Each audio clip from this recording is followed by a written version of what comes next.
അസ്സലാമു അലൈക്കും വറഹ്മത്തുള്ളാഹി വബറകാത്ത്. ഹജ്ജിൻ്റെ മാസം നമ്മിലേക്ക് ആഗതമായിരിക്കുകയാണ്. ഹജ്ജിൻ്റെ കർമ്മങ്ങൾ ഉൾക്കൊള്ളിച്ചുകൊണ്ടുള്ള ഒരു പദ്യസമാഹാരം നിങ്ങളുടെ മുന്നിൽ സമർപ്പിക്കുകയാണ്. ഉപകാരപ്പെടുമെങ്കിൽ ഇൻഷാ അല്ലാഹ് ഷെയർ ചെയ്യുക.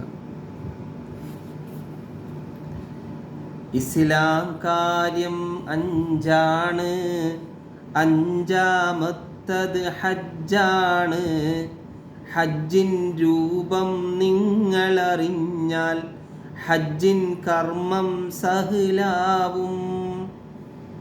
ആദ്യം വേണ്ടത് ഇഹ്റാമാ, അത് മീഖാത്തിൽ നിന്നാണ്. നിയ്യത്തോടെ ഇഹ്റാം കെട്ടി പിന്നെ തവാഫ് ഖുദൂമാണ്. ഇനി മിനയായിടണം ലക്ഷ്യം, അവിടം നിസ്കാരം ജംഅ. അന്നവിടെ നാം രാപ്പാർത്തിട്ട് ബഅദൽ ഫജ്രി ഇലൽ അറഫ. പുണ്യനബിയുടെ ഖൗലാണ് അൽ ഹജ്ജു അറഫ എന്ന്. അവിടെ അസ്ർ ളുഹ്റിൻ നേരം ജംആയിട്ട് തഖ്ദീമൻ. മഗ്രിബ് സമയം വന്നു കഴിഞ്ഞാൽ ലക്ഷ്യം പിന്നെ മുസ്ദലിഫ. അവിടെ വെച്ച് മഗ്രിബ് ഇശയും ജംആയിട്ട് തഅഖീറ. മുസ്ദലിഫയിൽ രാപ്പാർത്തിട്ട് സുബ്ഹി കഴിഞ്ഞാൽ പോവേണം. മിനയെ ഹാജി ലക്ഷ്യം വെച്ച് തൽബിയത്തോടെ നീങ്ങേണം.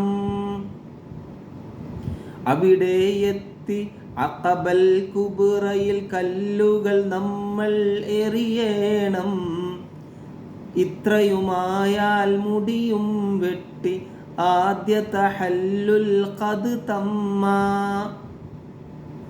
ശേഷം കഅബയിൽ പോയി തവാഫുൽ ഇഫാള സഅയ് ചെയ്തിടണം.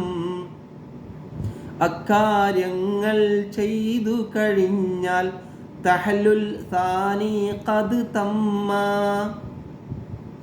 അന്നേ ദിനമിൽ തന്നെ വീണ്ടും മിനയിലേക്ക് മടങ്ങിടണം. പിന്നെ 3 ദിനങ്ങളും അവിടെ രാപ്പാർത്തിട്ട് എറിഞ്ഞിടണം. ജംറത്തുൽ ഊല, വുസ്താ, സുഗ്റ എന്നിവയിൽ 7 പിന്നെ തവാഫ് വിദാഉം ചെയ്താൽ ഹജ്ജിൻ കർമ്മം ഖദ് തമ്മ. അസ്സലാമു അലൈക്കും വറഹ്മത്തുള്ളാഹി.